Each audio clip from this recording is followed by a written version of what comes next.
देवगणाप्रमाणे सुंदर दिसत होती. तिच्या शरीरावर सुवर्णाचे रत्नाचे अलंकार झळकत होते. त्याने आईला उठविले. तिने हे डोळे उघडून विभूषती पाहिले आणि तिला आश्चर्यचकित धक्काच बसला. क्षणभर ती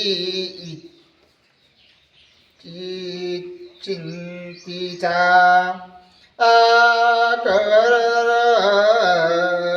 विश्वासच बसला नाही. तिचा हात पडून मुलगा म्हणाला, आई चल लवकर शिवदर्शन घे. ते मुलाबरोबर शिव मंदिरात आले. तेथे भगवान शंकराचे दर्शन घेऊन ती म्हणाली, ए दया घना भगवान सदाशिवा, आज मी धन्य धन्य झालो. तुझा भक्त असलेला माझा बाळो खरोखर धन्य आहे. हे मोठे नवल घडल्याची बातमी राजाला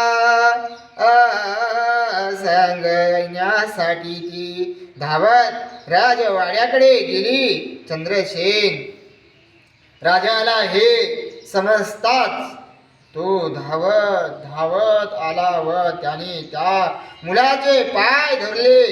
भगवान शंकराची ती अद्भुत करणी हे पाहू राजा आश्चर्याने आनंदाने वेडा झाला.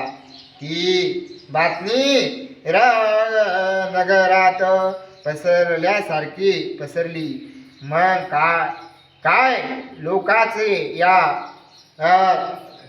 चुंडीच्या तुंडी त्या शिवभक्त बालकाचे या दर्शनासाठी धावत आल्या. गोपाळाला भगवान शंकर प्रसन्न झाले.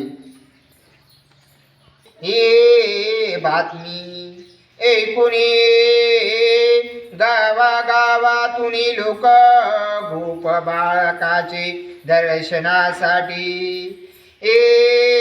अवंती नगरीत आले.